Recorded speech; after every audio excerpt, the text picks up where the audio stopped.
그리고 이제 1, 2장의 왕의 오심에 이어서 3, 4장은 왕의 대관식. 이게 뭐라고요? 대관식하는 방식이 3장의 세례 요한이 예수님이 주의 이름으로 오신다 그랬잖아요. 주가 주의 길을 예비하라. 그 주가 곧 왕인 걸 가르쳐 주는 거예요. 그가 오심을 길을 열어주는 대관식. 왕이 등극하려면 대관식이 필요하잖아요. 그 일을 세례 요한이 해준 거예요. 3장에서.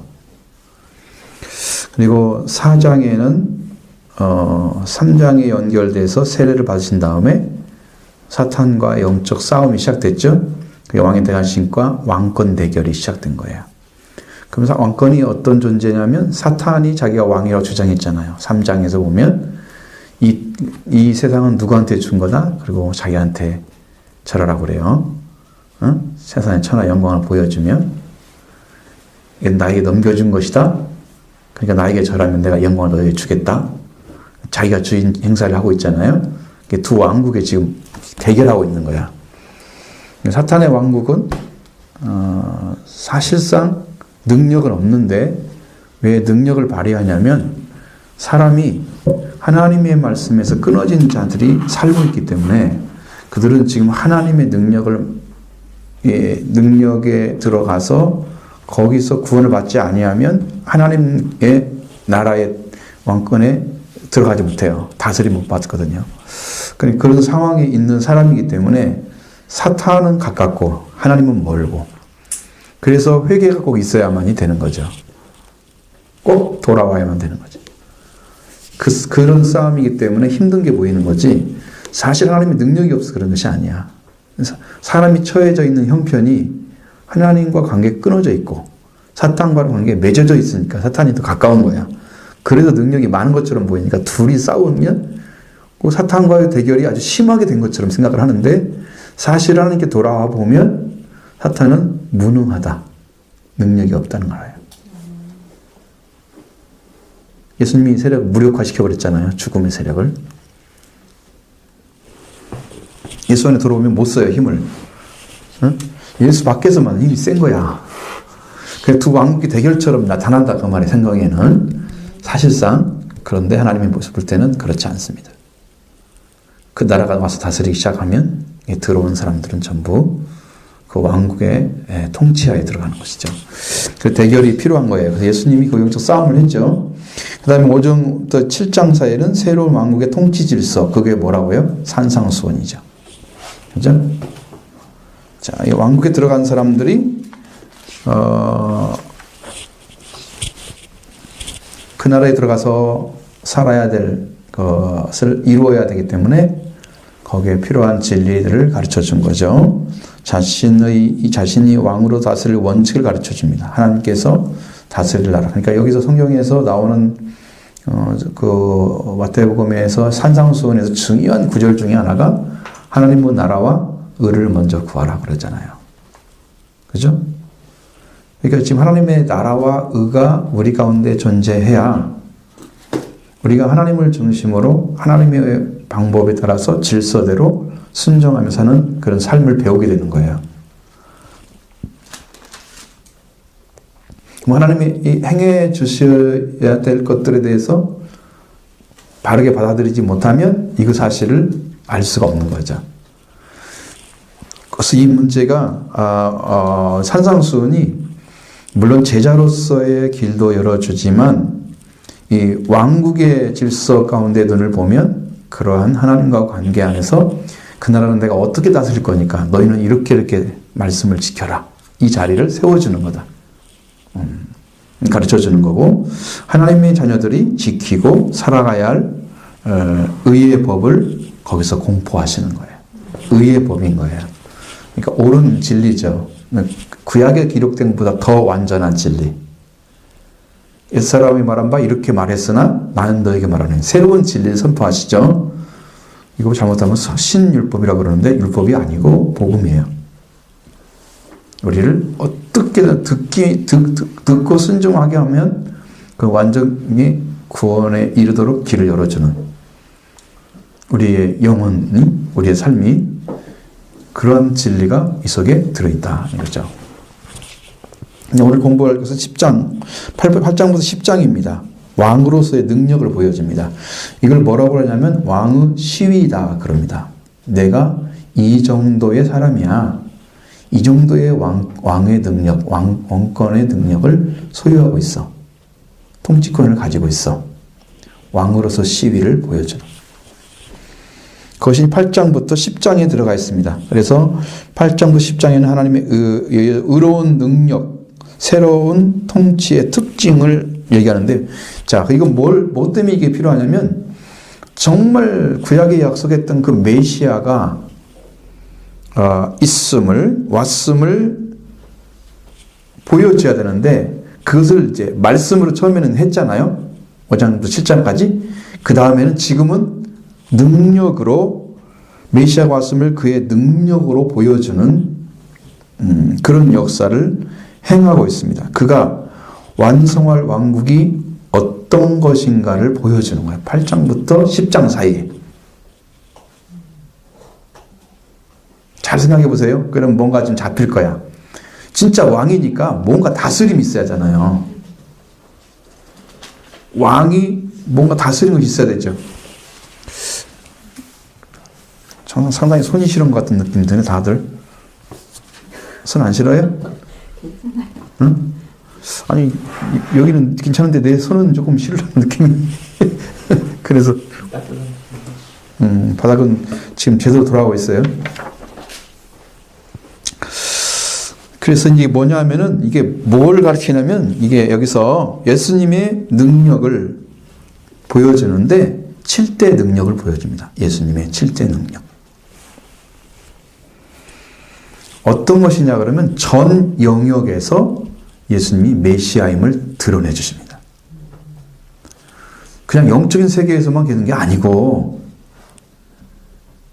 하나님이 창조하신 세계 안에서도 왕임을 보여주는 거예요. 이런 권세를 가지고 있다. 이런 능력을 소유하고 있다.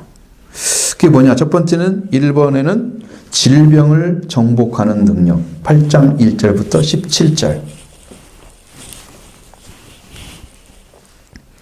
여기 보면 문둥병자, 그러니까 나병 환자 고치는 게 나오고요. 나병 환자, 백부장의 하인의 중풍병도 고치고요.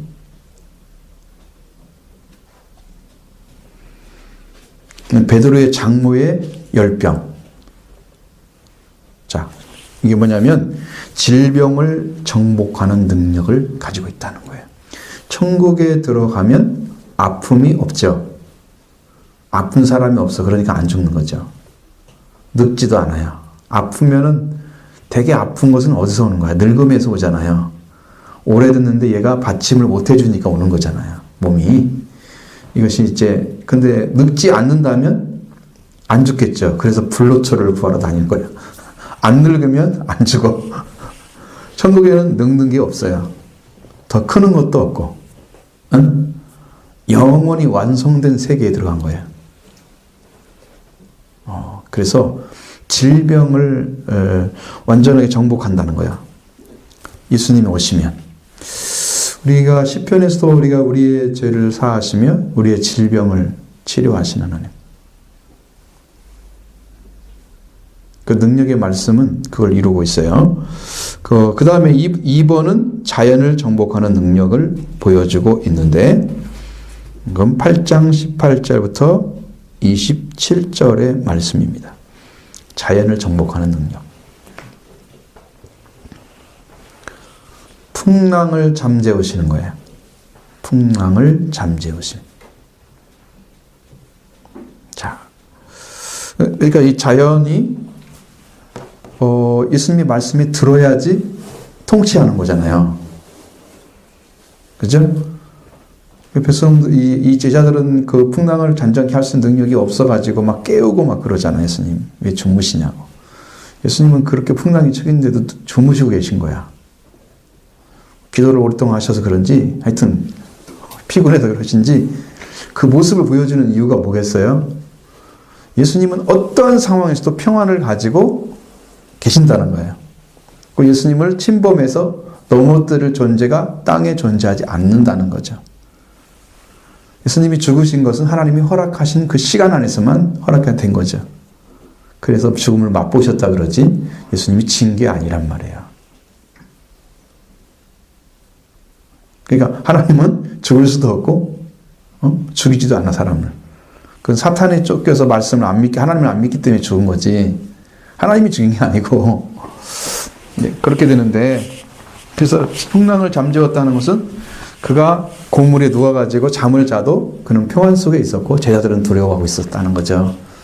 우리가 죽게 됨을 왜 돌아보지 않으십니까? 그리고 깨우니까 이렇게 믿음이 없는 자들아 이렇게 하면서, 그리고 풍랑을 잔잔케 딱 하시잖아요. 저가 누구이시기에 바람이 그에 순정하는고, 그러시고 이잖아요. 그 너무 놀랍지요. 그가 누구이라는 것을 잘 모르는 거예요. 지금도 자연을 창조하신 창조물을 통치하는 왕이시다는 것을 보여준 거예요. 자, 세 번째는 사단을 정복하는 능력입니다. 8장 28절부터 33절까지 그럼 뭐가 나왔을까요? 귀신 쫓아내는 거죠. 가라다 지방에서. 가라다의 축사가 나오고 있습니다. 귀신도 예수님이 명령하면 다 순복하는 거죠. 근데 이런 것을 우리가 생각해 보면, 예수님은 사탄과 귀신들을 정복하는 그 권세를 가지셨다는 거예요. 영적 세계를 다 다스리는 권세를 가지셨다. 예수님은 그것을 우리가 완전하게 믿는 거예요. 그분이 보여졌기 때문에. 우리가 보는 것은 그분이 하셨기 때문입니다.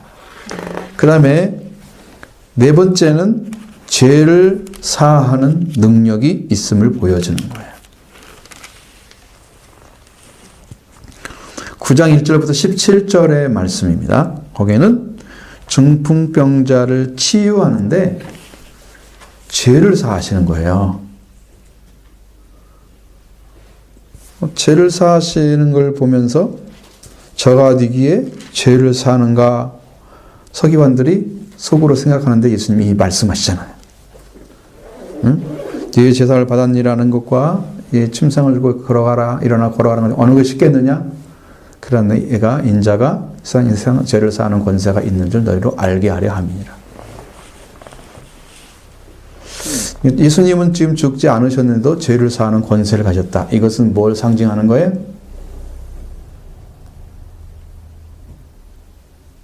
죄를 사하는 권세를 드러내는 뭘 얘기한 거예요? 지난주에 말씀드린 것 같은데도 까먹었어. 예수님이 하나님이신 것을 증거하는 거예요. 왜냐하면 구약의 사람들은 죄를 사하는 분은 하나님밖에 없다고 생각을 했습니다.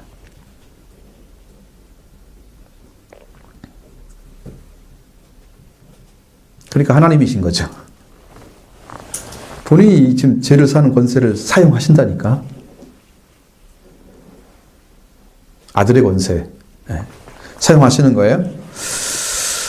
죄를 사는 권세를, 능력을 가졌다는 것을 보여줍니다. 여기는 이제 엑수시아가 사용되어 있는데, 자, 5번에 죽음을 이기는 능력.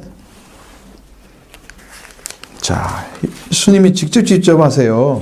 거기는 9장 18절부터 26절의 말씀 안에 들어 있습니다.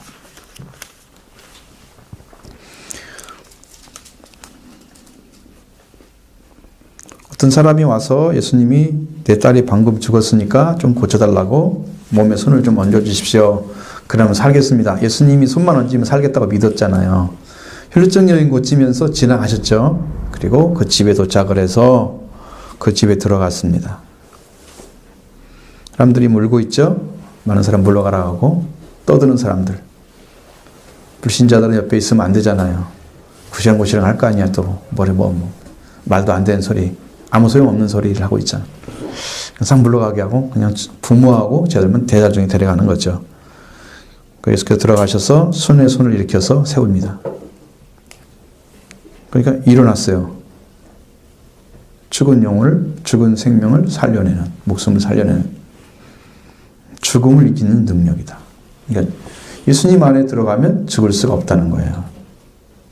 예수님 안에는 죽음이 없습니다. 그래서 생명이란 말을 사용합니다. 예수님은 부활이요 생명이다. 죽음이 없는 자에게만 생명이 있는 거예요. 죽음이 있는 존재는 목숨이라고 해야지 생명이라는 말은 그냥 쓸 수는 있지만 영원한 건 아니잖아요. 우리 사람들은 그렇죠? 그 다음에 혈육중 여인도 치유를 하셨는데 그건 이제 중심 내용은 아니고, 그 다음 여섯 번째는 어둠을 정복하는 능력으로서 9장 27절부터 33절의 말씀. 예. 여기는 지금 두 소경이 예수님의 치유를 받고 있죠. 31절부터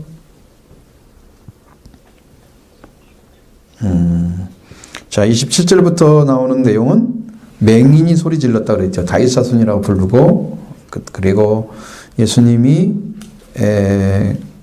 무엇을 해주길 원하느냐,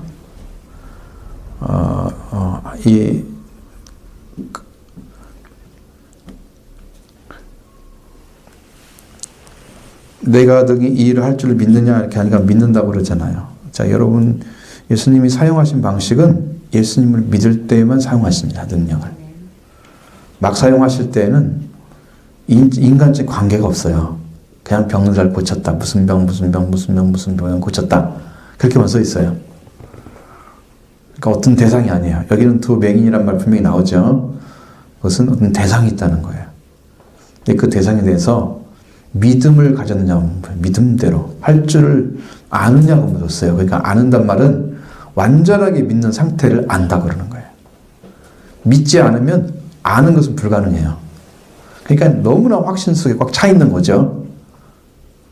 확신 속에 분명하게 알고 있다. 그렇게 하니까 그들의 눈을 만지시며 너희 믿음대로 되라 하니까 눈이 밝아지는 거예요. 어둠이죠. 이 사람들이 그 질병 같은 것으로 어둠 속에 있는 사람, 그 다음에 말 못하는 사람이 귀신을 쫓아내서 고쳐주죠. 여기도 어둠에 속해 있는 벙어리 귀신 쫓음으로 어둠의 권세를 내쫓는 그 사역을 예수님이 하시고요. 일곱 번째는 권능을 부여하는 능력을 예수님이 가지셨다는 거예요. 자, 10장 1절에 보면 여러분이 그거 볼 수 있죠. 제자를 부르시면서 더러운 귀신을 쫓아내고 모든 병과 악한 것을 고치는 권능을 주시니라. 예수님이 주셨어요.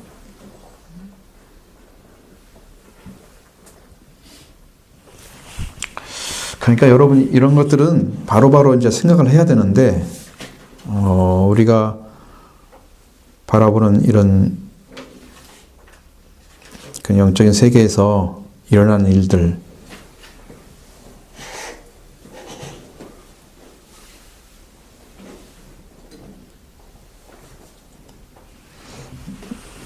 자, 우리가 하나님께서 주시는 능력은 엑소시아 아니면 디나미스예요.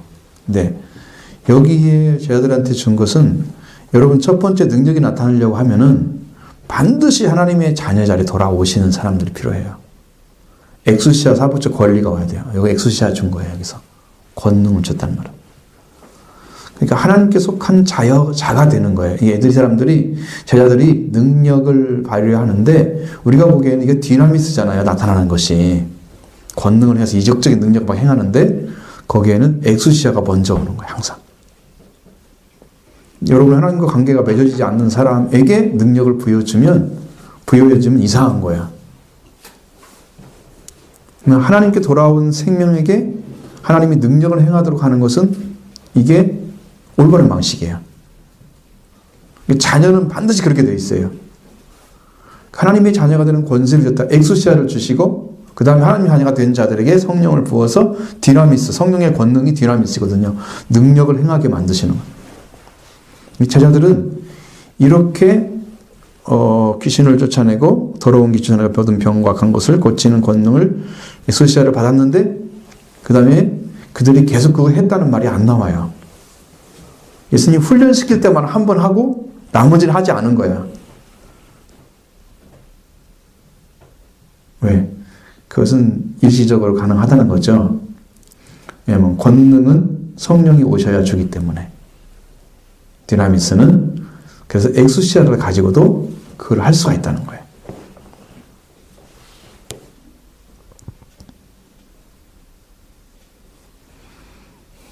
자, 그럼 그 정도는 이해가 되시죠? 자, 11장부터 20장에 관한 말씀입니다. 여기는 왕에 대한 반역과 11장부터 20장 사이에 왕에 대한 세상의 반역과 왕국 건설을 위하여 제자들을 준비시킨. 왕에 대한 세상의 반역이 드러나고 있죠. 또 왕국 건설을 위해서 제자들을 불러서 그들에게 제자 훈련을 시킵니다. 먼저 이렇게 이런 상황에서는 이렇게 하라, 이 집에서는 이렇게 하라, 다 하나 가르쳐 주죠. 그 훈련을 시키죠. 자, 11장부터 13장에는 이제 작게 넘어가서 왕에 대한 반역이 나타나고 있습니다. 왕을 잘 받아들이기 쉬울까요, 안 쉬울까요? 응? 세상이. 성경에 봐여서 자기 땅에 오매 자기 백성들이 용접지 않았다고 그랬잖아요. 자기 백성들인데도 자기 왕을 몰라본다? 이거 한번 밀장에 나오죠? 신기한 일이에요. 그러니까 지금 사람들이 생명의 주인이신 하나님을 몰라보는 것과 뭐가 달라요? 창조자들을 몰라보는 사람이 창조자가 인간이 되셔 오셨다? 아들로 오셨다? 라는 것에 대해서 어떻게 감히 그걸 믿을 수가 있겠어요? 쉽게. 그러나 이제 중요한 사실은 이스라엘 민족에게는 메시아를 보내신다는 약속이 있었기 때문에 그들은 내가 그다라고 얘기하면 믿을 줄 알았죠. 그리고 세례 요한을 통해서 미리 알려주잖아요. 그렇게까지 해서 하나님이 길을 예비해서 메시아를 보내는데 그래도 그를 믿지 않는 자들이 있었다는 거예요. 첫 번째 반역자가 누굴까? 보면 11장에는 보면 11장은 누구에 대한 얘기예요? 세례 요한에 대한 얘기입니다. 세례 요한의 질문과 예수님의 답변이 나오는 것이죠. 11장에. 여기서 이제 선지자보다 나은 자다라고 말씀하시죠. 여자가 낳은 자는 가장 큰 자라 그랬죠. 그러나 천국에서 낳은 자는 지극히 작은 자보다 더 작다고 얘기하는 이것은 천국에 소속돼서 살아가지 못하고 있는 세례 요한의 영적 상태를 얘기하는 거예요. 이거 버림받다 안 받다 이런 차원으로 말하면 안 되고요. 우리가 이제 그걸 평가할 수 있는 부분이 없어요. 그것이 아니고 세례 요한은 하나님께서 분명히 말씀을 따라서 보냈는데 그가 예수님을 대하는 태도에서 문제가 있었던 거야. 그런 이제 민족을 부흥시키거나 아니면 압방 민족에서 해방시키는 어떤 일을 행했어야 될 대상으로 본 거죠. 근데 예수님은 지금도 뭘 하고 있다? 뭐 병든 자를 고치고 안진뱅이 고치고 뭐 그냥 그런 것만 하고 있는 거야. 요한에게 이렇게 얘기하라고 그러잖아요. 보고 듣는 걸 얘기하라. 못 걷는 사람 걷고 나병 환자 고쳐주고 못 듣는 자 듣고 죽은 자가 살아나고 가난한 자에게 복음 전파되고 그 일. 이제 이 성경의 말씀은 당연히 누가복음 4장에서 인용했던 말씀과 같은 동일한 말씀이죠. 61장에 이사야 61장에 나와 있는 말씀을 인용해서 그 복음을 증거했는데 주의 영이 임한 자에게 대한 이야기를 쭉 해주잖아요. 그것처럼 예수님은 그 말씀대로 지금 행하고 있다는 거죠. 성령 받은 자로서의 삶을 살고 있는 거예요. 그런데 그걸 이해를 하고 있을까라는 거죠. 성령 받은 자의 삶은 일반 사람과 똑같아서 생각한다는 그런 생각 자체를 버리셔야 돼요. 만약에 저한테 하나님 성령이 강력하게 능력을 역사하면 잘 안 만날 거예요, 사람들을. 하나님이 필요한 사람만 딱 만나게 하실 거예요. 이상하다고 생각하면 안 돼요, 그게. 예수님도 필요한 자들만 가서 만나고요. 뭐 바리새인 서기관들 똑똑한 사람 많잖아요. 그럼 거기 가서 막 진리로 따져가지고 이건 이렇고 해서 전부 얘기해서 엎드리게 만들 수 있을 것 같아요. 근데 그건 이겨봤자 뭐가 필요가 없어요? 그렇게 입으로 해서 진 적이 없잖아요, 예수님은. 이겨봤자 뭐가 필요가 없어? 그 사람이 구원받는 데는 믿지 않기 때문에 이익이 안 되는 거지. 예수님을 안 믿기 때문에 말로 싸우면 내가 이겼네. 그거 아무 상관없단 말이에요. 믿지를 않으니까. 그래서 예수님은 다투질 않으시잖아요, 가서. 오는 사람에게만 대화를 하잖아요. 그렇죠?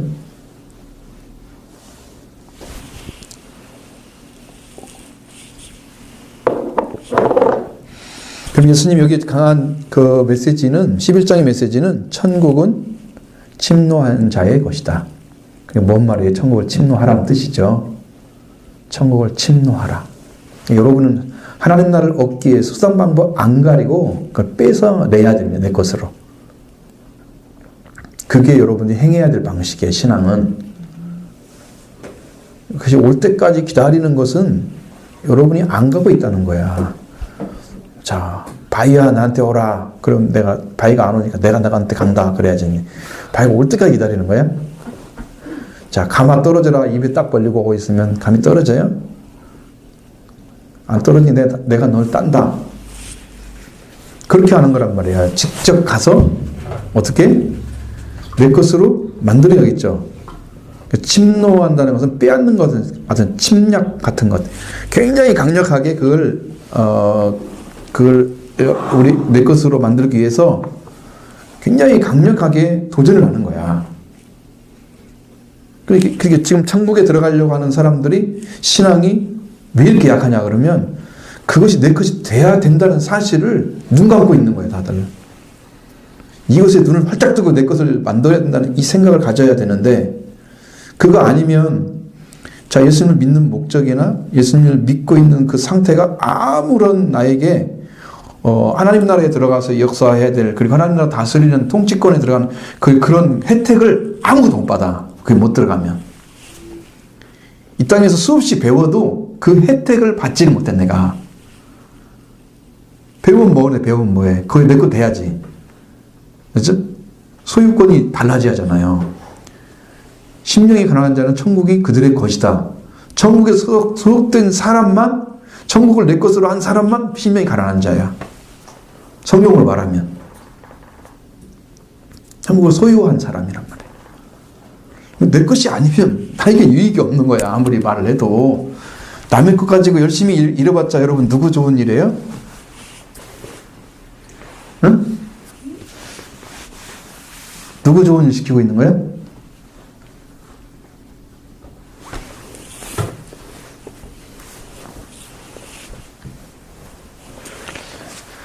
남의 일 열심히 해주면 그 사람만 돈 벌고 나머지 너는 조금 주고 나머지는 자기가 다 챙기는 거야. 누가 도움되는데? 응? 쓰임받고 버림받으면 불쌍하죠? 내 것 아닌 사람들은요 그렇게 돼요. 그때만 녹을 먹는 거예요. 사실 내 거 아니거든요. 주인 아닌 삶을 살아간다는 거죠. 이 땅에서. 하나님 주신 것도 아니고 마귀가 주는 거 먹고 사는 거죠. 자, 이런 문제 아시겠죠? 11장의 문제. 천국은 침노하라, 천국을 침노하라는 말씀이 중심 주제로 부각시켜야 된다. 12장에는 세 가지 논쟁을 합니다. 뭐냐? 안식일, 축사, 표적. 자, 안식일 문제는 이게 구약적인 것과 예수님이 신약의 시작이잖아. 예수님이 오셔서 그것에 부딪히는 거예요. 근데 구약의 생각을 가지고 안식일을, 예수님 아직 주일 개념을 아직 안 만드셨죠. 왜냐하면 죽고 부활하신 날이 안식 후 첫날이기 때문에 죽으시기 전까지는 안식일 개념이 정확하단 말이에요. 그러니까 안식일을 어떻게 적용시켜야 되냐, 그 문제를 좀 다루고 있거든요. 안식일을 어떻게 적용시켜야 되냐? 안식일에 두 가지가 있어요. 안식일은 두 가지를 하라고 하는 거야. 하나는 거룩하게 지켜라.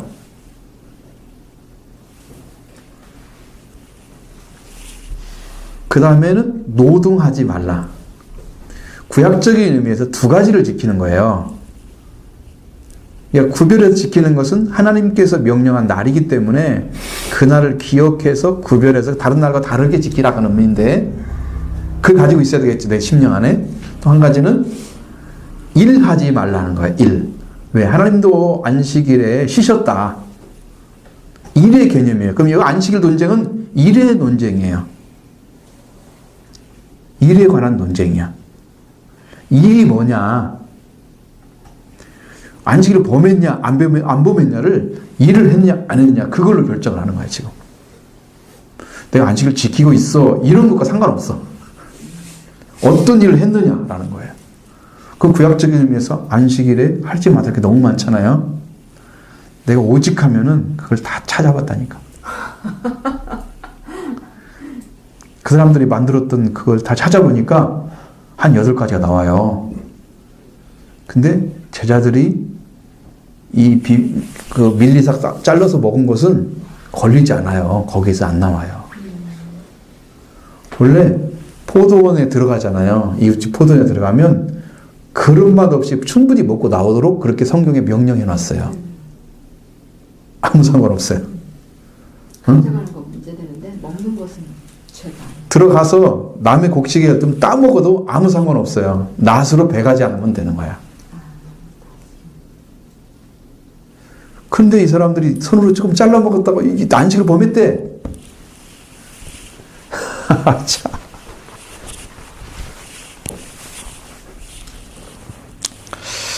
그 이제 이거 보시면 알렸는데 이런 문제가 있잖아요. 그 다음에 또 한 가지는 예수님이 22절 이하에부터는 뭐라고 나와요? 귀신 들려 눈물고 말 못하는 사람을 고쳐주는, 귀신들이 있죠. 귀신. 축사 문제 나오죠. 이걸 가지고 바리새인들이 보는 것은 귀신 중에 왕 바알세불을 짚어가지고 힘입어서 귀신을 쫓아내지 못한다. 귀신을 왕 바알세불을 힘입지 않고는 귀신을 쫓아내지 못한다. 그러면서 예수님을 비난하는 거지. 논쟁 붙었죠. 사탄이 자기 왕국을 무너뜨리려면 싸우는 거죠. 그리고는 그 나라가 어떻게 서겠느냐? 분쟁하는 나라는 서지 못한다. 그러면서 그 문제를 심각하게 다루고 있어요. 그러니까 예수님이 하나님의 나라를 가지고 와서 하나님의 나라에 소속된 그 권세를 사용하실 때 그 사용하는 권세를 알지 못하니까 무시하는 거예요. 그리고 아무거나 갖다 붙이는 거야. 바알세불이 귀신의 왕이라는 것은 뭐 우리가 많이 공부를 했잖아요. 옛날에 바알세불에 대해서. 바알세불인데 파리대 왕이라 뭐 그런 얘기도 들려지고, 알려지지 않은 나라의 신이 어떻게 대표적인 사탄의 개념으로 들어왔는지에 대해서도 말씀드리고 그랬는데, 이런 부분에서 논쟁을 삼는 거예요. 이게 뭐 때문에 그래요? 하나님 나라에 속되지 않았기 때문입니다. 그 다음에 그들이 원하는 것은 뭐예요? 표적을 구하잖아요. 38절 이하에 들어가보면 악한 세대가 표적을 구한다 그랬죠. 예수님 무슨 표적밖에 안 줍니까? 요나의 표적을 보여주고, 그 다음에 솔로몬의 표적도 보여주죠. 여기서는 솔로몬에 대한 얘기도 나오잖아요. 성경의 대부분은 표적을 보여줄 수 없다는 얘기도 있지만 표적을 보여줄 때는 요나의 표적을 보여줍니다. 그것도 논쟁을 삼아. 예수님은 요나가 바다의 물고기 속에 들어갔다가 3일 후에 나와서 하나님의 능력을 지냈겠죠. 그건 죽음을 상징하는 거잖아요. 3일 동안 바다 물고기 속에 들어갔다는 것은. 그것처럼 요나가 살아나서 니느웨 백성들에 가서 너희들 40일에 멸망한다. 그러니까 자기들이 알아서 스스로 짐승까지 다 금식을 시켜가지고 통일 자국이 일어나고 몇 마디 하고 돌아다녔는데 그 일이 벌어진 거야. 예수님은 우리를 위해서 부활하시고 난 다음에 와서 말씀을 주면 어마어마한 사람들이 회개한다는 거죠. 말씀을 듣고 나서. 그 제자들이 그렇게 해서 예수님 만난 다음에 성령 받고 말씀 전파해서 어마어마한 살아났잖아요. 예수님이 그것을 이제 옆표적으로 보여주는 거야. 그것밖에 보일 것이 없다. 너희들이 보러 것은. 왜? 유대인들은 뭘 좋아하냐면 표적을 좋아해. 가는 곳곳마다 보면 표적을 보여주세요. 당신이 정말로 하나님께 온 사람이면 그 온 사람이 합당한 표적을 보여주세요. 너무 좋아했어. 표적을 너무 좋아했어. 하나님 방법 아니죠. 그런데 그렇게 하고 있는 거예요. 그래서 세 가지 논쟁이 12장에 나와 있고요. 13장에는 천국의 비유 7가지가 나와 있습니다. 여러분 한 장 한 장씩 훑어보니까는 나중에 이제 공부할 때는 훨씬 편해요.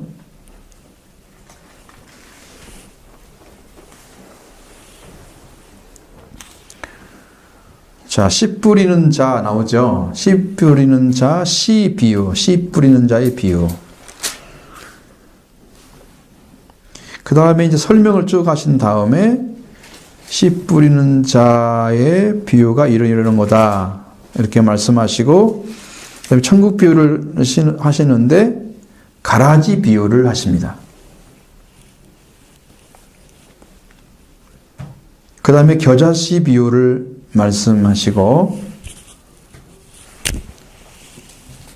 가라지 비유에 대한 설명을 쭉 하신 다음에, 세 가지 비유를 차례차례로 하는데,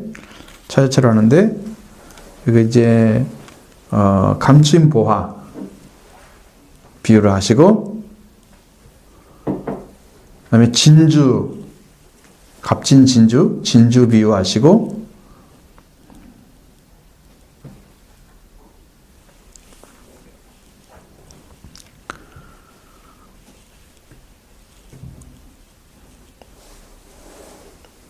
그 다음에 이제 어디 보면 물고기 비유가 나오죠. 그건 그물과 같다 그랬어요. 그물 비유. 값진 물고기 잡는 그물 비유. 전에 이제 우리 이현 목사님과 대화를 하는데 하나님 이 말씀 딱 주셨어요. 51절 이하의 13장에. 천국에 제된 서기관마다 새 것과 옛 것을 곳간에서 내어오는 집주인과 같다. 그 옛날 말씀, 성경의 구약 성경이나 신약 성경 말씀들이 다 올 수가 있어요. 진리로 다 끄집어내서 갖다 줘요. 사람에게 필요한 자에게. 이게 놀라운 일이 하나님께 주시고 있다는 걸 알았어요. 자, 14장부터 20장까지, 앞에서는 11장부터 13장까지 왕에 대한 반역에 대한 얘기를 했잖아요. 왕을 안 받아들이고 반역하는 존재들이 있었다는 거죠. 특별히 이제 서기관, 바리새인들 이런 사람들이 중심이었고, 근데 여기서 14장부터 20장까지는 왕의 은신입니다.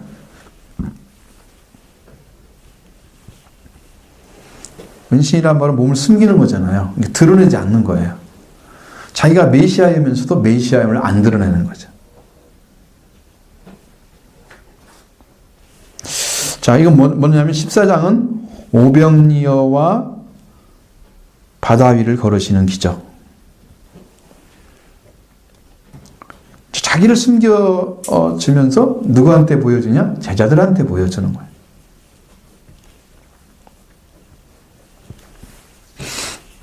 물론 오병이어 같은 것은 예수님이 이렇게 육신의 빵을 가지고 많은 사람들에게 준 것처럼 나는 생명의 빵을 가지고 온 자다는 걸 보여준 것이죠. 보여주고자 하는 거죠.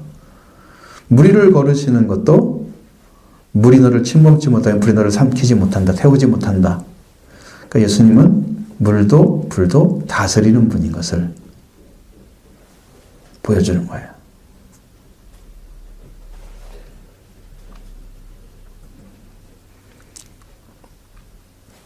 자, 15장에는 장로들의 유전을 책망하신다. 지금은 뭐라고 되어 있어요? 유전이라고 되어 있어요. 전통이라고 되어 있죠. 전통이 맞아요. 전통. 그들이 가지고 내려오는 그 특별히 그 장로들의 유전은 뭐라고 말씀드렸어요, 여러분에게? 그걸 다 기록한 것이 뭐라고요? 옛날 그 구전율법 기록한 건 뭐라고요? 탈무드 같은. 그렇죠. 탈무드도 두 가지가 있어요. 예루살렘 탈무드가 있고 바벨론 저기 알렉산더 만드는 이집트 탈무드가 있거든요. 바벨론 탈무드라고 해요. 그것을. 네. 그것은 성경이 아닌데 이 사람들은 성경처럼 권위를 갖다 부여해가지고 그걸 보고 있어요. 그래서 성경하고 기록된 성경하고 그하고 부딪히면 어디를 선택을 해요? 응? 탈무드를 선택을 해. 장로들 유전을 선택을 해. 이게 전통이죠. 그것은 말씀을 무시하고 있는 태도를 그들한테 아주 강력하게 경고하시는 거죠. 15장의 문제는 아주 가장 강력한 문제는 그거였어요. 그 다음에 16장에 넘어가면 왕이 보여지지 않죠. 베드로가 신앙 고백을 하게 되는 거죠. 베드로가 이렇게 숨겨져 있는 상태. 그러니까 이제 제자들과 예수님하고 관계가 돈독해지고 더 이제 죽음으로 넘어가기 직전까지 가시면서 많은 사람에게 드러나는 것보다도 제자들을 중심으로 말씀을 가르치면서 숨어 계시는 모습으로 드러내고 있는 건데, 여러분에게 거기에 대한 이야기는 뭘 말씀드렸어요? 베드로가 고백한 그 고백이 뭐라고요? 그리스도. 페트로스. 페트라라고 그랬죠. 네. 베드로는 페트로스.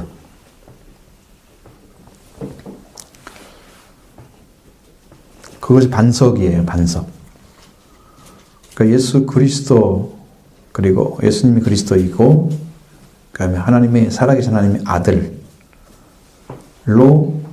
고백하는 그 믿음을 보시는 거예요. 그 생명이 반석 위에 세워져서 음부의 게이트에 빨려 들어가지 않고 멸망받지 않는 사람이 되는 거죠. 그 영혼이.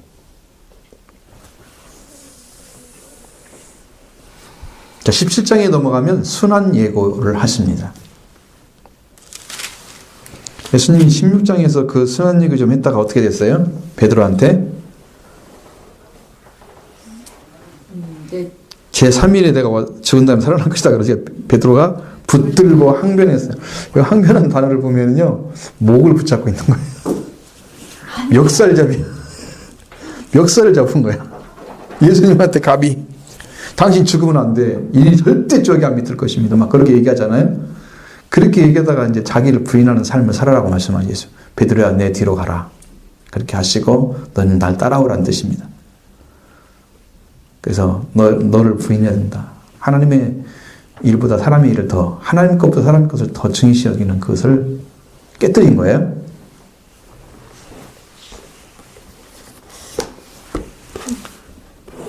나를 따라오라. 자기를 변하고 자기 십자가를 지고 나를 따를 것이다.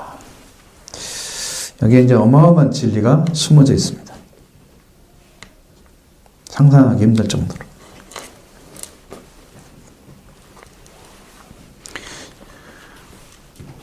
자, 17장에는 우리가 보여주는 17장의 말씀은 순환 예고가 중심입니다. 예수님이 지금 어디로 계속 넘어가고 있느냐? 조용히 제자들에게 내가 이렇게 죽게 될 거다. 이렇게 살 거다. 그 이야기를 하기 위해서 지금 이제 보여주는 거예요.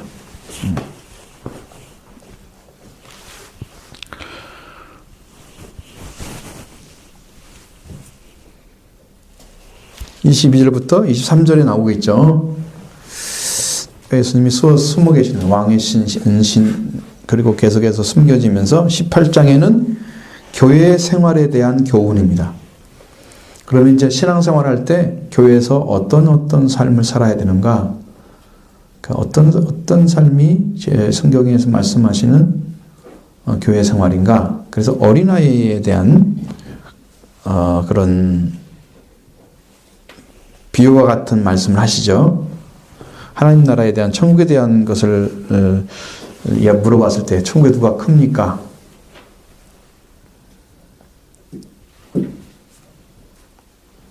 어린아이가 왜 천국에서 클까요? 어린아이인데 응? 어린아이인데 왜 클까? 그랬더니 그걸 또 찾아내야 하잖아요. 그 어린아이란 말이 육적인 어린아이를 말하는 게 아닌가요? 영적인 말하는 건가요? 여기서는 육적인 것을 말하는 것 같은데.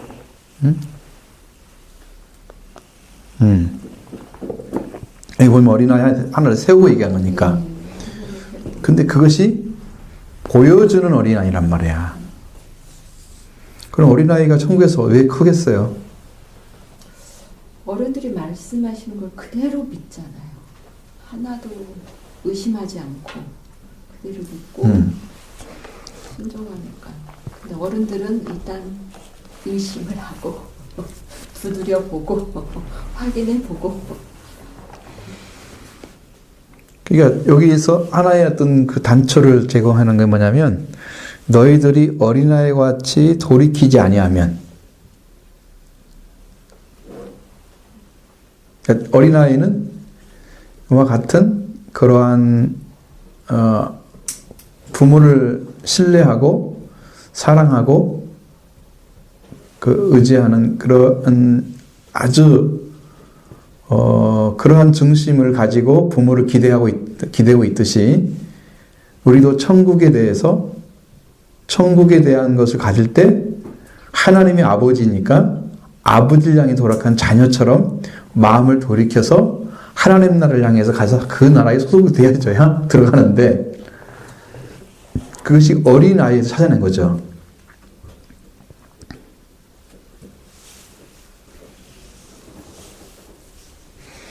그러니까 우리가 어린아이 10년을 가지면 어떤 상태가 될까요?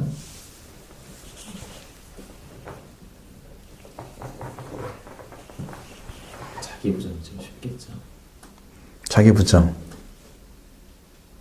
어린아이는 자기 힘으로는 할 수가 없죠. 자기 힘으로 뭘 이렇게 할 수가 없고 온전히 그 어머니나 그 아버지에 의해서 살아가니까 의지하고 살아가니까 그 다른 부모를 보는 것이 아니라 자기 부모만 쳐다보고 바라보니까 그렇게 믿고 그 의지를 하는 거죠. 그러니까 부모에 대한 의지가 강하다. 네. 그러니까 이 어린아이는 말만. 그러니까 여러분이 하나님의 어린아이처럼 그렇게 부모와 관계가 결속이 돼 있으면 나와 관계가 누구하고 결속이 돼 있었는가 그걸 찾아내는 것이죠. 그렇게 막힘이 없이 절대적 신뢰가 되어져 있는 상태로 돌이키는 것, 그게 천국에 들어가는 길이라 그 말이죠. 어린아이한테 지금 이게 비유를 해서 지금 설명해 주는 거야. 그렇게 돌이켜가지고 일단은 돌이킨다는 말과 회개라는 말이 거의 같다고 보면 돼요. 어린아이는 그렇게 순수하게 부모를 사랑하듯이 그렇게 사랑하듯이 의지하듯이 결속되어 있고 하나가 돼서 의지하듯이 우리도 돌이켜서 아버지 하나님께 돌아간 자가 되어져야 그가 거기에 하나님 나라에 들어가는 자다. 자, 그 다음에 이제 어린아이와 같이 자기를 낮추는 사람이 천국에서 큰 자다 그렇게 나왔어요.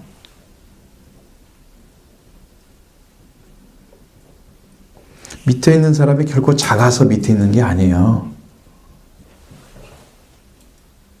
제자들한테 꼭 얘기했잖아요. 세상의 임금들은 막 자기를 이렇게 떠받쳐주는 사람들 되는 거지. 이제 그것이 왕의 능력이라고 생각하는데 너희는 그렇지 않다. 너희 중에 큰 자가 되려면 젊은 자가 되고 너희 중에 종이 되어야 하리라. 큰 자가 되는 방식이 알려졌어요. 젊은 자는 막내를 얘기하는 거예요. 거기서는 의미적으로는 볼 때. 젊으니까 제일 말을 제일 많이 듣고 그 다음에 제일 많이 봉사를 해야 될 거 아니에요. 그게 섬기는 자라고 말씀하시는 거예요. 그러니까 섬김은 이것도 괜찮아요. 그래서 다 자기가 영접을 이제 그 성품을 가진 사람들이 있잖아요. 그렇게 그 문제를 지금 이야기하려고 하는 거예요. 겸손, 섬김, 그 다음에 범죄한 형제에 대해 어떻게 하라고요? 7번씩 70번까지 용서하라. 용서에 대한 이야기를 했어요. 형제의 처리는 어떻게 처리해야 되냐? 하늘에서도 풀리도록 하려면 기도가 필요하겠죠? 19절에 가면 어떻게 하라고 그래요? 용서만 하고 권고하라 그러죠. 권고해서 형제가 돌이키지 아니하면 교회에서 말해서 안 들으면 이방인 것 같이 여겨라. 아직 하나님께 돌아온 자가 아니다라고 인정해버리라는 거예요. 벌이라는 뜻은 안 들어있어요, 속에. 아직 교회에 소속된 사람이 아니에요. 하나님께 돌아선 사람이 아니기 때문에 그렇게 여겨라. 그러면서 하늘에서 베면은 땅에서도 베면 하늘에 베고 땅에서도 풀면 하늘에서도 풀릴 것이다. 그러니까 이 땅의 문제가 해결되면 천국의 문제가 해결되는 거예요. 그럼 교회의 권세는 이 땅에서 천국에 들어갈 수 있는 문제를 해결해 주는 거예요. 교회의 권세가.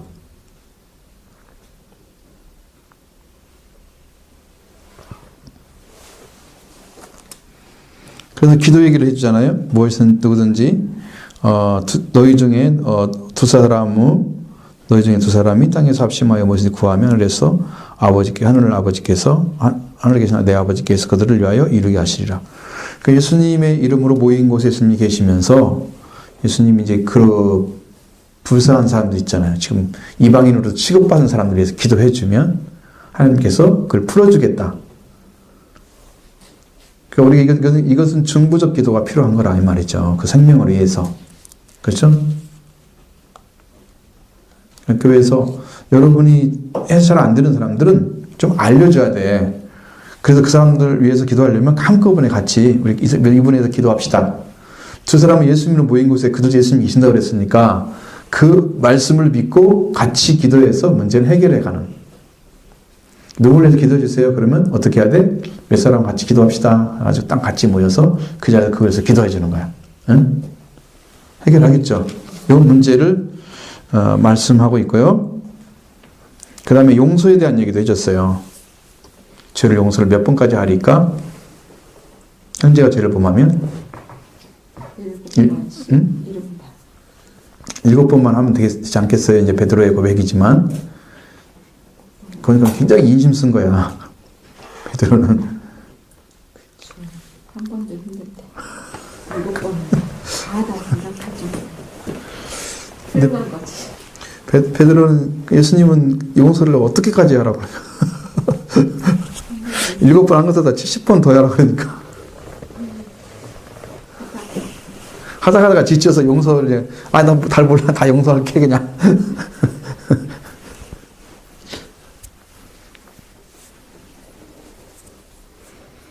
하나님의 용서하는 것과 내가 형제를 용서하는 것은 그 가치가 달라요. 하나님은 우리가 갚을 수 없는 것을 용서한 것이고요. 우리가 용서하는 것은 갚을 수 있는 걸 용서하는 거예요.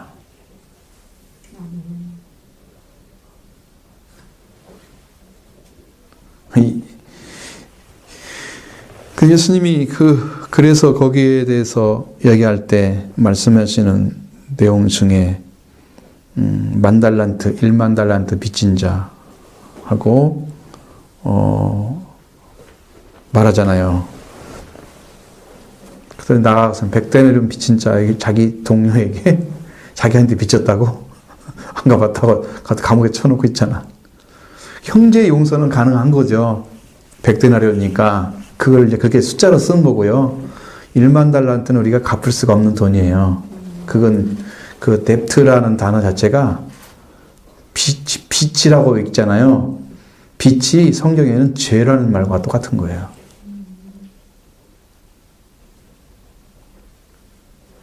죄의 크기가 너무 큰 것을 빚으로 이렇게 얘기하는 거예요. 그러니까 1만 달란트는 우리가 상상할 수가 없는 정도의 크기예요. 200 몇십 년을 살아가지고 한 푼도 안 쓰고 그걸 전에 말씀드렸었죠 한번. 그거 그렇게 해야 되는데 아니 100데나리온 뭐 100일 동안만 일해서 갚은 거 할 수 있는 거잖아. 그만큼 작다는 얘기죠. 우리는 용서할 수 없는 죄를 용서받고 나서 자기는 용서하는 사람들을 용서 안 한다 그러면 이 사람은 제대로 걸린 거죠. 왜냐하면 용서받은 것에 대해서 그렇게 감격스러워하거나 기쁘게 생각하지 않았다는 거예요. 그 문제를 다루고 있습니다. 18장에서는 19장에서는 이혼에 대한 교훈입니다. 자, 이제는 이게 축소된 거예요. 이제 활동하는 게 많이 없고 안에 들어가서 제 은신하고 있으면서 필요한 것만 전해주는. 이혼은 어떤 것이 가능하다고 딱 한 가지 말씀하고 예외만 줬어요. 나머지는 이혼하면 안 된다. 여기는 폭력에 대한 얘기도 안 나와요. 죽으면 폭력 그러면 막 그래 많잖아요. 옛날에는. 참 우리가 무식하면 그냥 용감하다고 그냥 때릴 데가 어디 있다고 때리는지 불쌍했잖아요. 생명.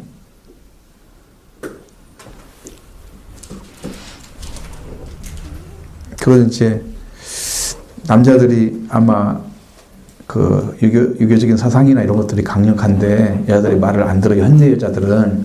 그러니까 거기에 대한 이제 대처하는 방식을 찾아내지 못해서 대화 방법을. 그러니까 폭력이 우선이야. 그게 이제 못 배워서 나온 현상이죠. 옛날 같으면 그냥 어른이 딱 해서 한마디 하면 집안이 딱 들어가잖아. 이렇게 쫙 하고 자기가 평정을 해. 근데 이제 현대 생활이 되어지면서 그것들이 없어지니까 그러한 권세가 없어졌어요. 이제 가부장적 그런 능력이, 권능이 사라진 거야. 무슨 말 하면 잘 안 들어. 같이 맞설라 그래. 이제 기분 나쁘니까 말을 이제 할 수 능력이 없어. 대화 방법을 못 배웠어요. 네가 내 말을 안 듣고 남편이요, 하늘 같은 남편을 이렇게 그래가지고 싸우는 거였죠. 근데 그 얘기는 없어. 성경에는 여기는 폭력에 대한 얘기가 안 나와요. 한 가지 예외는 뭐가 있어요? 여기에서 예수님께서 명령하신 것은 누구든지 음행한 이유 외에는 아내를 버리면은 다른 데 강간하는 것은 간음한다. 그러니까 죄를 범한다는 뜻이었어요. 이것은 예외가 됐어요. 자기를 지키지 않고 살아가면 그 남편이 그걸 가만둘 수는 없죠.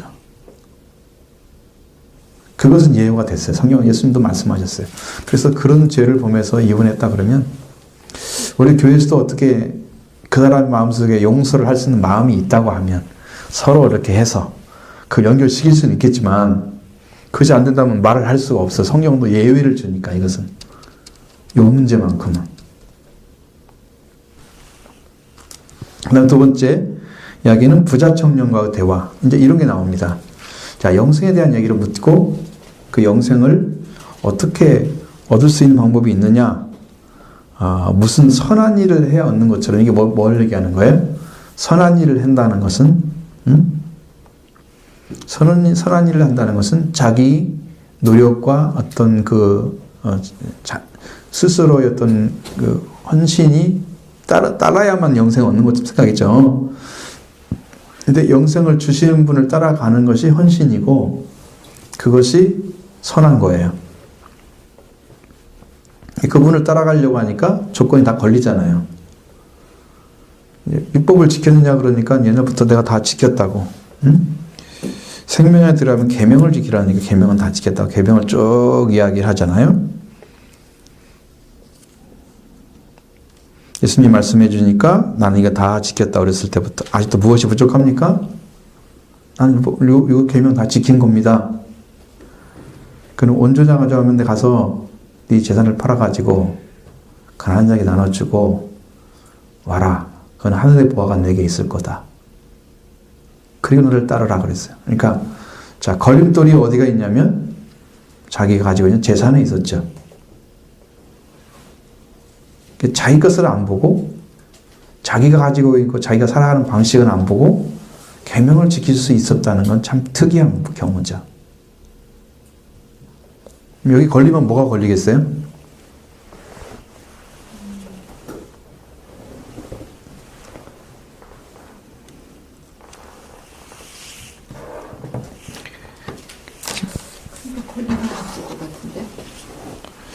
자, 재산은 가지고 있는데 계명은 다 지켰다 그런단 말이에요.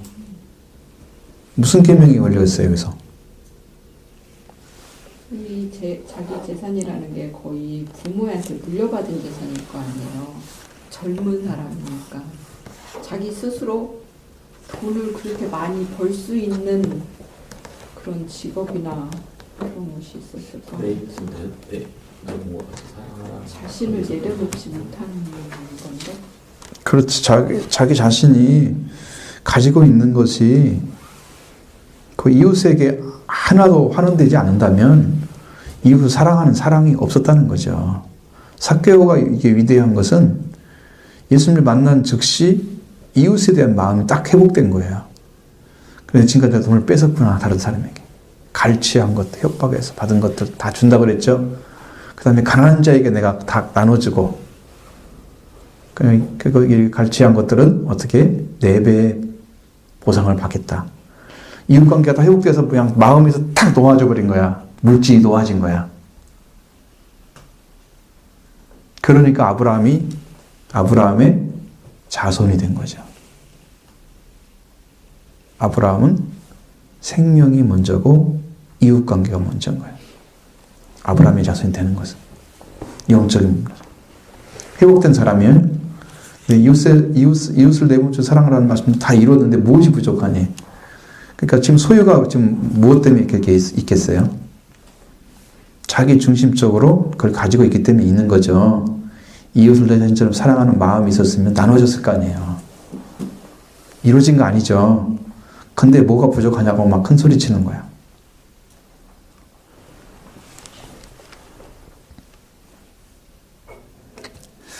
이게 성경을 보니까 여러분 진짜 예수를 믿게 되면 나눠주는 사람이 되겠더라고요. 제가 성경이 이렇게 밝아지면서 넓어지면서 이게 다 보이기 시작하는 거예요. 아, 그래서 예수님이 이렇게 하라고 하셨구나. 이게 이 말씀이구나. 이게 다 연결이 되는 거예요. 신기하게. 여러분의 말씀을 들으면 여러 범위가 막 굉장히 넓어지고. 이게 거짓된 마음을 가지면 이웃을 대해서 사랑하는 말씀이 그냥 지나갈 수 있어요.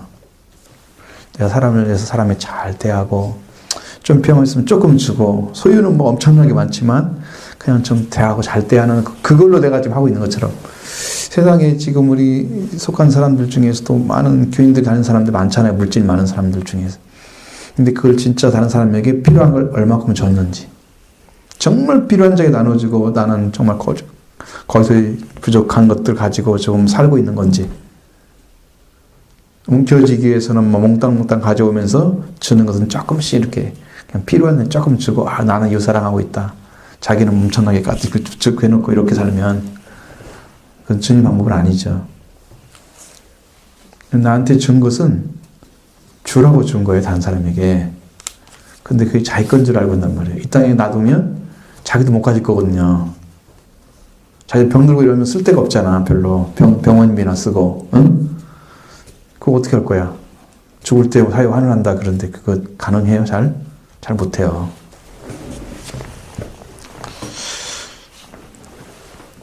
그러니까 이 청년이 그것 때문에 가잖아요.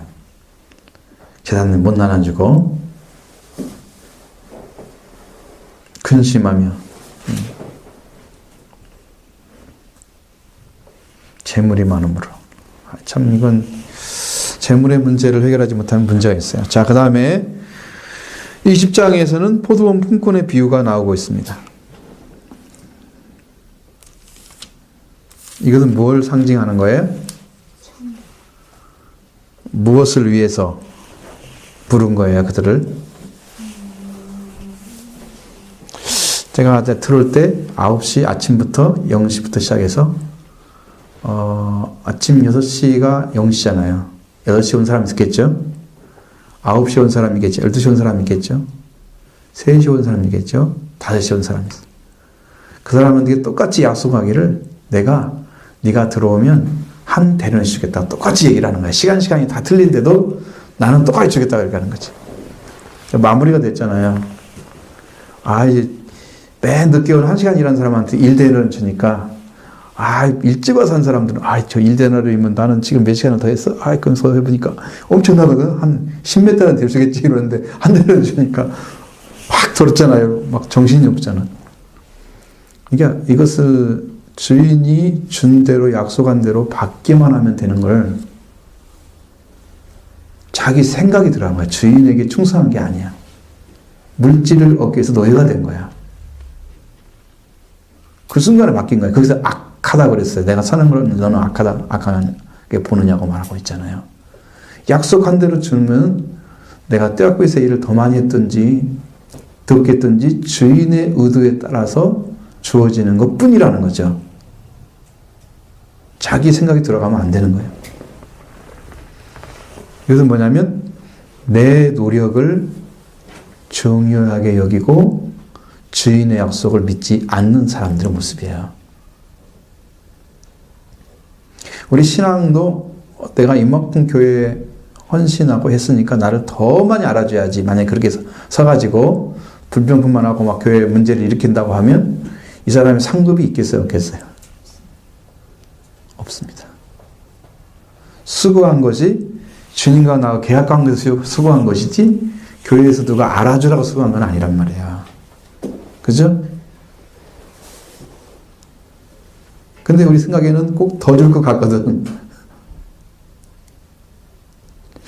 거꾸로 주지 않고 처음 온 사람도 줬으면 문제가 안 생길지도 몰라. 응? 밖에 나가 싸우겠죠. 네. 맨 끝에 야, 너 얼마 받았어? 그 물어볼 거 아니야. 나도 한 대를 받았는데, 나는 아침부터 일찍 왔는데, 이게 기분 나쁘네. 이러고 이제 싸우겠지. 거꾸로 줬어도 문제가 안 생길 일은 없어요. 그런 마음을 가진 사람들은. 천국이 이와 같다는 거예요. 천국을 위해서 수고하는 사람들의 모습. 이런 모습을 품꾼의 비유로 말씀하고 있습니다. 그 다음에 21장부터 28장에 대한 이야기를 아주 잠시 잠깐 하겠습니다. 자, 21장, 28절은 왕에 대한 거절, 순환, 승리, 이 세 가지로 나눠집니다. 21장부터 27장의 내용은 왕의 예루살렘 입성과 순환입니다.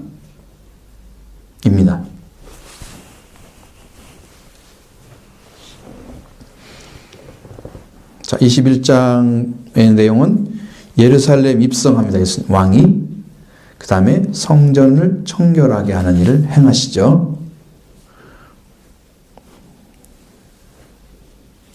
22장에는 네 가지 논쟁이 나타납니다. 이 대결이 누구하고 계속 나타나느냐? 우리가 22장에 들어가면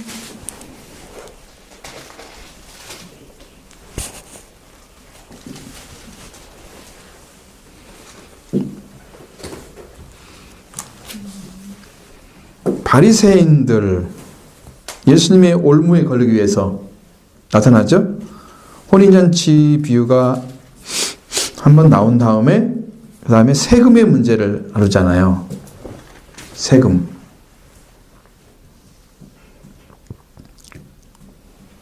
아들은 세금이 필요 없다. 타인은 필요하다. 그렇죠. 예수님은 그러나 다른 사람에게 걸림이 되지 않게 해서 예수님도 세금을 베드로한테 내라고 그러잖아요. 가서 기적을 베풀죠. 물고기 입에서 나오는데 거기 물고기가 그걸 부글고 있어가지고 성전세를 내게 하는 건데,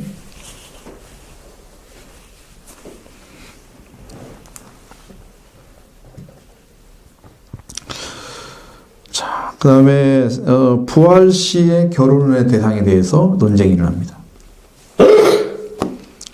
자, 왕이 하고 있는 일에 대해서 이제 부활에 대한 얘기가 나와요. 여러분, 부활했는데 첫 번째, 여자가 결혼을 했어요. 형하고, 맨 큰 형하고, 형제가 7 있는데, 근데 형제가 자녀를 태어나지 않고 죽었어요.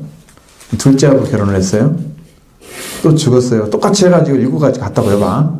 성경에는 그렇게 이유를 하고 있으니까. 나중에 부활 때는 누구의 아내가 되겠습니까? 요거였어요. 그럼 부활 때 딱 되면, 자, 7명이 딱 서 있는데, 그 여자가 하나를 선택해야 한다는 거, 이렇게 생각하는 거죠. 이게 부활이 뭔가를 모르는 거야. 그 사람은 결혼 또 하는 게 아니야, 부활 때는. 우리는 결혼 안 한 상태가 되는 거예요. 지금 내 아내가 아닐 거예요, 그때 가면. 지 땅에서만 아는 거예요. 서운하죠?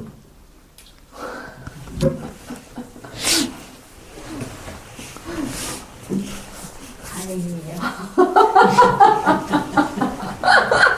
거기 가서도 아내가 될까봐? 그렇게 징글징글해요?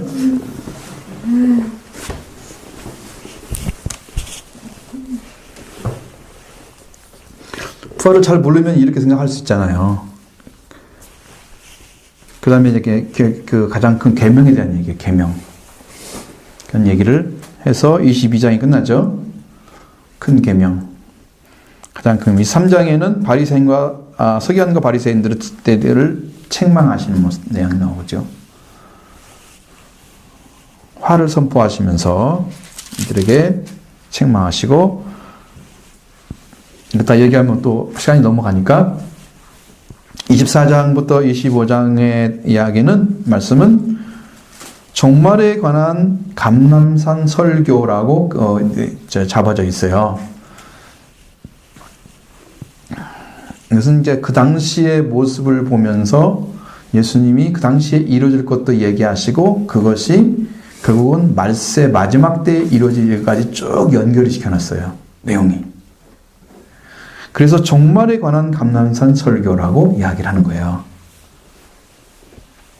그 26절부터 27장에는 마지막 유월절을 주시고 체포되시고 이제 가서 재판을 받는 거죠. 심판을 받으시고 그 다음에 예수님이 죽음으로 넘겨지는 장면까지 해서 나오죠. 26장, 27장에 28장에 넘어가면 왕의 궁극적 승리. 이제 어떻게 승리했느냐? 그건 당연히 부활이죠, 부활. 28장은 부활과 지상명령으로 마지막을 장식하고 있습니다.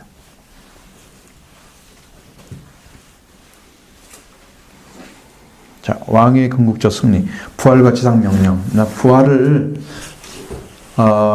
부활이 없이는 사실상 우리가 예수 그리스도가 이 땅에 오셔야 할 이유가 없어요. 부활되지 않으시면. 부활이 없는 신앙들은 생명이 없는 것 같아요. 그러니까 여러분의 신앙 가운데 예수님의 부활을 믿느냐, 하나님께서 여러분 그리스도를 죽은 자 가운데 살리신 걸 믿으면 구원을 받는다. 그러니까 그것을 믿느냐 안 믿는 자가 엄청난 차이인 거예요. 내한테 생명이 있느냐 없느냐 차이예요. 부활의 주님 나한테 왔느냐 안 왔느냐, 그걸 내가 모른다는 거예요. 부활의 주가 없는 신앙은 죽음과 똑같은 거야. 응? 생명 없는 거야. 부활의 주님 여러분한테 오셨어요 안 오셨어요?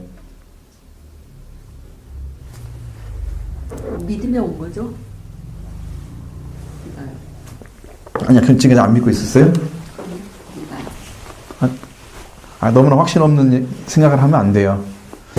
신앙은 여러분에게 수없이 말씀드리지만 이 길을 못 찾아가지고 지금도 자, 예수님이 구원이란 사실, 구원자 한 분이라는 사실을 알기까지도 힘들잖아. 응? 그러면 이제 구원받는 방법이 내가 또 노력한다고 또 열심히 한단 말이야. 그것도 또 아니잖아. 그럼 자기를 부인해야 될 거 아니야. 맞죠? 그 다음에 예수님이 구원인데 이룬 구원을 나한테 가져와야 될 거 아니야. 그죠? 그럼 예수님이 죽으신과 부활이 반드시 있어야 되거든, 그거. 가져와서 나한테 뭐가 돼야 돼? 예수님의 죽음과 부활이 나한테 이루어지는 게 구원이 이루어지는 거란 말이야. 예수님의 죽음이 나를 대신해 죽으셨고, 예수님의 부활이 나를, 내 생명을 살리게 다시 사신 거야.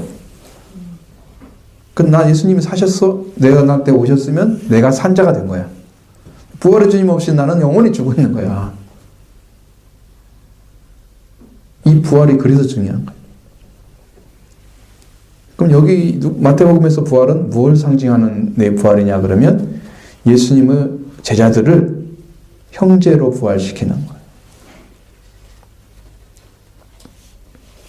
내 형제라고 가서 막달라 마리아에게 내 형제에 가서 내가 먼저 너희보다 갈릴리로 간다고 전해줘라.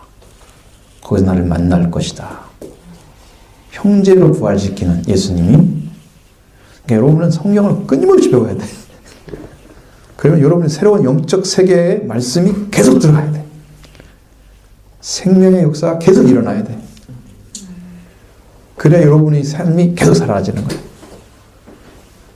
나는 확실히 믿고 성령 안에서 주시는 말씀에 저는 확실히 믿어요. 그러니까 여러분이 계속 선포할 수 있는 거예요. 이게 진리 비진리라면 여러분이 살 수가 없어. 힘을 믿고 거짓말 믿은 거야. 거짓을 믿는데 산다면 이상해. 근데 말씀에 있는 대로 예수님 선포하신 대로 예수님이 저를 통해서 기록한 대로 믿으면 문제가 없어. 그러니까 이대로 믿는 거예요. 그 부활이 중요하죠. 그 부활을 여러분이 가져와요. 이건 28장까지 이제 끝났어요. 예, 내용 정리가 됐어요. 그 다음에 복음에 대한 이야기를 쭉 한 다음에 이제 성경 전체에 나타난 그리스도의 문제를 다루고 나서 그 다음에 1장 1절부터 17장 이렇게 나가는 거예요. 이제는 거의 다 왔어. 이제 이 내용이 대충 뭔가 그런 걸 찾아낸 거예요. 지금은 그렇죠? 내용 구조도니까 거기에 끝나고, 그러면 이 마태복음과 다른 복음서는 무엇을 얘기하고 있는가의 내용을 이렇게 간략하게 볼 수가 있어요. 몇 가지만 얘기하면 되거든요. 한 4가지를 잠깐 아주 간략하게 얘기했어요. 다른 복음서들과의 연관성 7번입니다. 큰 7번. 각각 복음은 구세주 각기 다른 모습을 제시한다. 이 복음의 내용은요, 여러분이 아구스티누스라고 하는 성 어거스틴이라는 분이 있죠. 300, BC 주후에 4세기에 살았던 사람, 유명한 사람인데, 이 사람이 붙여준 거예요. 성경마다 복음서를 붙여놨어요. 1번은 마태복음은 왕으로서 그리스도, 사자복음이라고 합니다. 사자복음. 이건 대상이 유대인입니다. 그 다음에 다윗의 자손이라고 나와 있고 마태복음에서 10번이나 나옵니다. 많이 나오는 거예요. 다윗 자손이란 말은 다윗이 왕이잖아요. 다윗이 왕이니까 왕의 자손이죠. 그걸 이제 표현해주기 위해서 유대인들에게 그걸 알려주기 위해서 그걸 표현한 거야. 더 많이 사용한 거죠. 다른 복음서에 비해서. 그리고 하나님 나라의 완성을 위해서 임마누엘로 오셨다. 현신하신 거예요. 하나님이 우리와 함께 계시다. 하나님이 우리 눈에 보이도록 나타나신 거야. 그게 임마누엘이야. 그렇죠? 예수님이 나타나셨어요.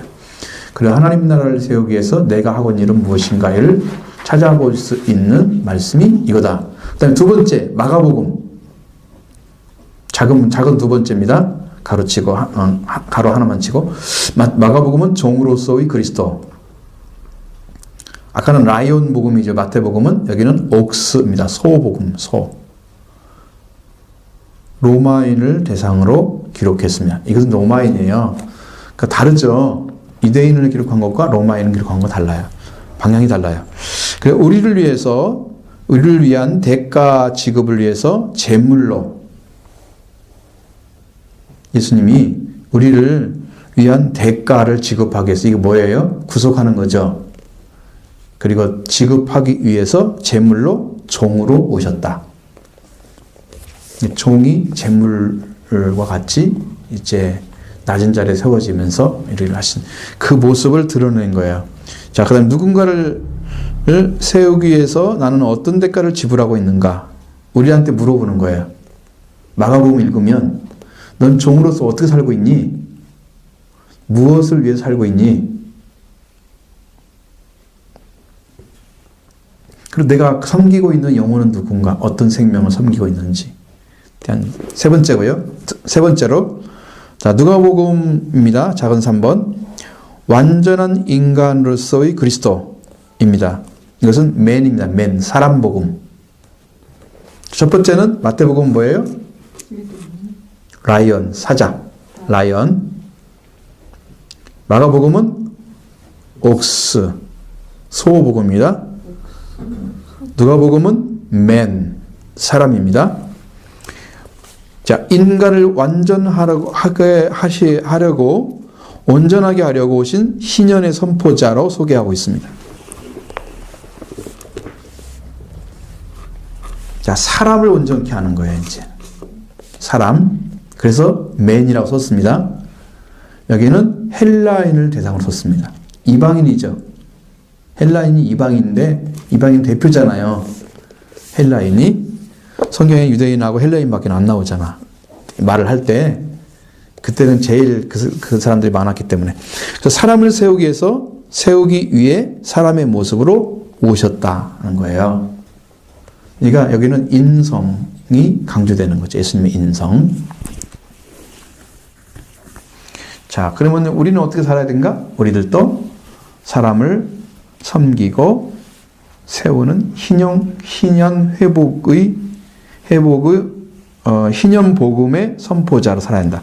우리도 사람을 섬기고 세우는 희년 복음의 선포자로 살아야 된다. 자, 사람의 생명이 중요하다. 한 생명 한 생명이 중요하다. 한 생명을 살려야 된다. 한 생명이 다 회복돼야 되고 묶인 것을 해방돼야 되고 부활돼야 된다. 영적으로. 중요하다. 그죠? 그것이 이제 누가복음의 특징인데, 나는 그럼 어떻게 해야 되나? 나도 나의 관심도 사람 구원에 집중해야 된다. 그러면 언제 시작해야 되나? 그것을 지금 살아있을 때, 죽은 다음부터 시작하는 게 아니고, 여기에서 사람을 세워주는 희년을 선포하고 있는가라고 물어보는 거예요. 여러분한테. 나도 지금 희년 선포자인가? 누가복음을 읽으면 그걸 나온다는 거예요. 그 복음이. 그리고 내가 선포하는 희년은 복음인가? 여러분은 뭐에서 해방되기를 원하십니까?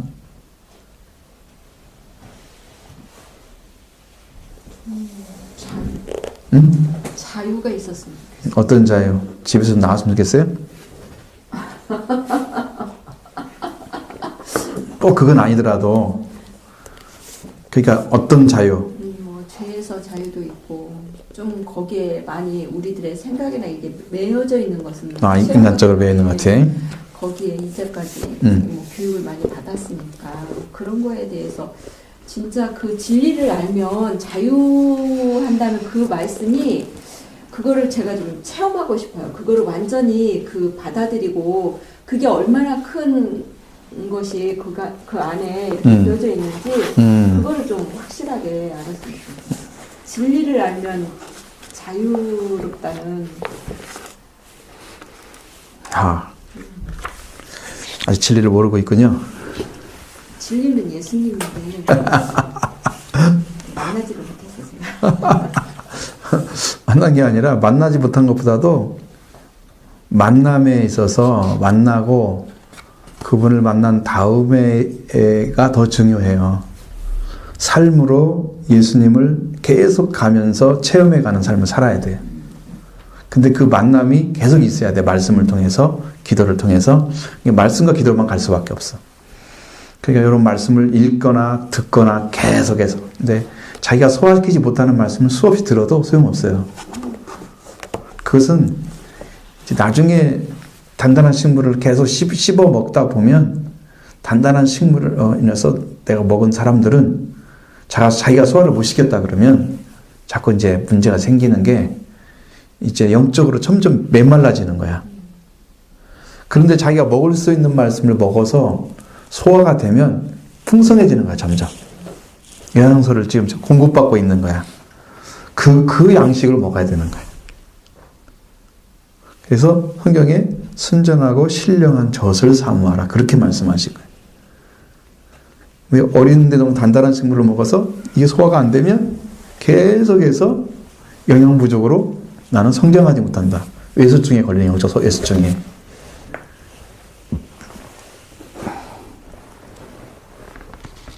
그 다음에 요한복음입니다. 요한복음은 전능한 하나님으로서의 그리스도가 나타납니다. 이건 이글복음이라고 합니다. 독수리.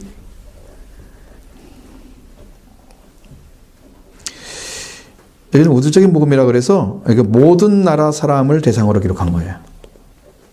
알아듣기 쉽게 해서 우주적인 복음이라고 얘기하지만 모든 나라 사람을 대상으로 기록한 거다. 그러니까 모든 사람들 다 읽을 수 있습니다. 어떤 사람들 요한복음 제일 쉽다고 하는 사람도 있어요. 모든 사람을 대상으로 썼기 때문에.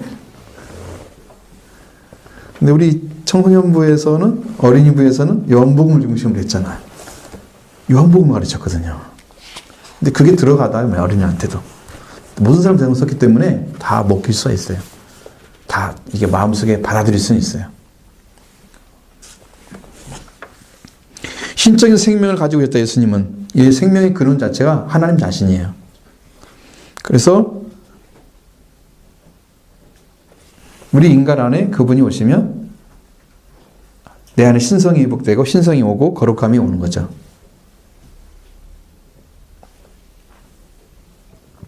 독수리처럼 하늘을 향해 날아가는 영적인 비상이 시작되는 거죠.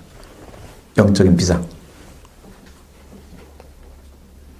땅에 매이지 않으한 하늘에 속한 생명을 맛보게 되는 거고, 그래서 그를 갖다 뭐라 해야 돼? 말씀, 생명, 빛 세 가지로 설명하고 있습니다. 예수님을 말씀, 생명, 빛으로 오신 분이다 라고. 그 거룩한 생명을 내 안에 주시기 위해서 오셨다. 그러니까 생명의 복음, 예수님이 생명의 복음이 되는 거예요. 우리 뭐가 없으면 생명이 없다? 우리 안에 뭐가 없으면 생명이 없다? 뭐가 없으면? 예수님이 없으면? 자, 그러니까 우리가 예수 그리스도를 영접해서 그분이 가지고 있는 생명을 내 것으로 하는 것이 여러분이 예수님을 믿는 목적인데, 우리로 생명을 얻게 하는 데 목적이 있어요. 예수 그리스도를 증거하는 것은 일단 생명이 얻어져야 그 다음 문제를 가지고 이제 그 다음부터 영적 싸움이 시작되는 거죠. 이 문제가 없이는 싸움도 안 와요. 그냥 못 믿게 하려고 덤비는 것도 있겠지만. 그래서 여기는 나의 영성, 초월성, 거룩성은 어디로 향하고 있는가? 나는 성장을 어디로 하고 있어요? 땅으로 하고 있어요? 땅의 것을 지배하려고 달려가고 있어요? 이것은 어떻게 해요? 하나님과 나하고 엑소시아가 이루어지면 땅의 걸 정복할 수 있잖아요. 하나님 관계가 세워지면 이 관계가 세워지면서 이웃의 회복을 이룰 수 있는데, 나의 영성이 하늘을 향하지 않고 땅으로 향하고 있다면 이건 문제죠. 어디를 향하고 있어요? 하나님을 향해서 가야 되죠. 그 다음에 나는 내가 영성이 회복되면 나는 어떤 삶을 살아야 되는가? 하나님과의 관계. 이웃의 사랑을 회복하기 위해서. 근데 초월에 살아야 된다고 그랬어요. 이 땅에 떠나서. 그 초월성 어디로 향하고 있어요? 하나님을 향해서 있어야 되겠죠. 그 다음에 그 초월성을 회복한 사람이 다른 사람의 생명을 하나님께 속되게 해서 일을 하는 거죠. 그 다음에 거룩성은 어디로 향하고 있는가? 여러분이 하나님의 말씀으로 이제 돌아와서 다른 사람과 구분된 사람이 됐어. 그 다음에 나는 어디로 가야 돼? 되게 교회에서 머물다가 이제 그 거룩성을 회복한 사람들이 할 일이 없는 거야. 영적으로 회복되면 무슨 일 해야 돼요? 이웃에게 선포해야 돼요. 그러니까 이제 그건 복음 전도자의 몫이죠. 나는 어떤 삶을 살아야 될까? 하나님을 증거하는 삶. 그러니까 그것이 이제 여러분이 작게 복음을 선포할 수도 있어요. 다른 사람에 가가지고 전도하는 삶을 살 수 있어요. 전도하는 삶도 필요하고 그 다음에 또 뭐가 필요할까? 교육시키고 돕는 일도 해야 되겠죠. 다른 사람이 돕는 일.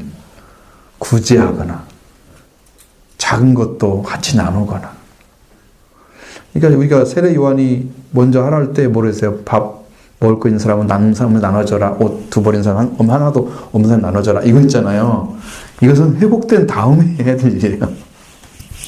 그걸 먼저 해야 구원이 받는 게 아니고 회복된 다음에 할 일이야. 이 세례 요한은 그걸 몰랐던 거예요. 지금 몰라요. 율법의 사람이기 때문에 아직 모르죠. 자, 그래서 나는 매일 성장하고 있는가? 그러면 그걸 또 물어보는 거예요. 내가 성장하고 있는지에 대해서 생각해 봐야 돼요. 아주 작은 소 1번. 왕은 족보를 지녀하기 때문에 마태복음에는 뭐가 서약됐다? 족보를 수록했다. 왕은 족보가 있어야 된단 말이에요. 완전한 인간은 족보를 지녀하기 때문에 누가복음에도 족보가 있다.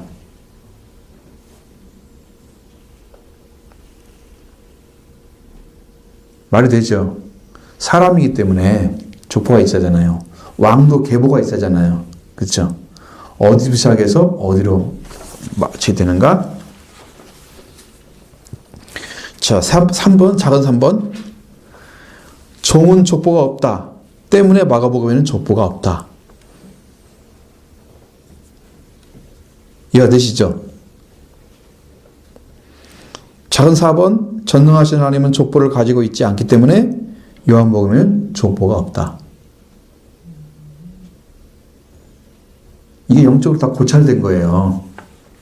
작은 말이 아니잖아요. 그죠? 하나님이 족보가 있단 말은 하나님도 하나님 낳고 해야 되잖아. 근데 하나님은 전능하신 분인데 영존하신 분인데 족보가 있을 리가 없잖아요. 있다면 사람이지. 그죠? 사람은 죽고 그렇기 때문에 또 태어나야 되잖아. 그 있어야 되겠죠?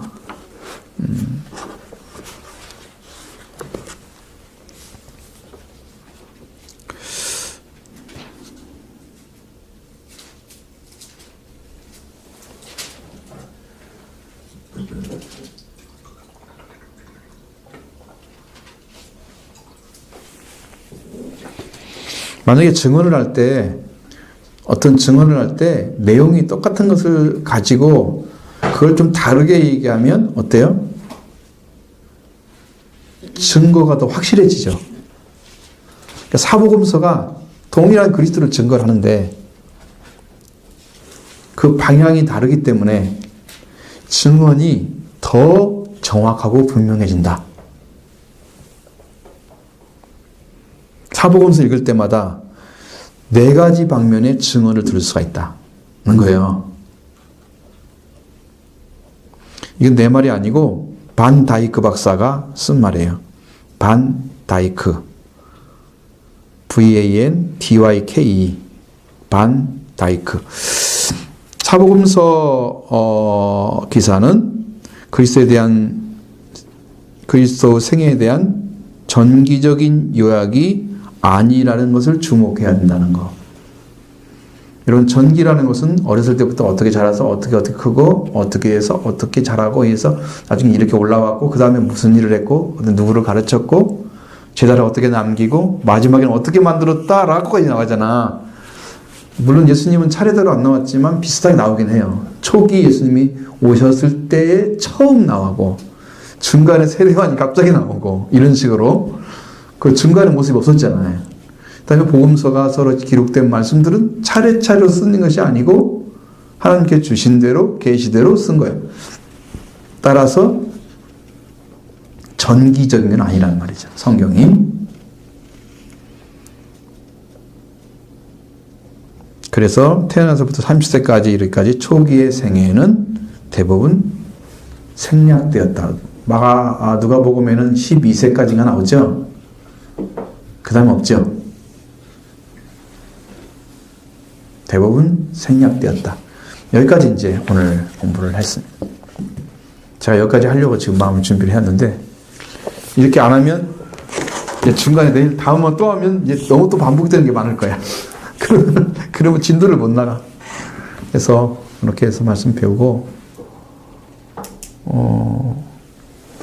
그렇게 하도록 하겠습니다.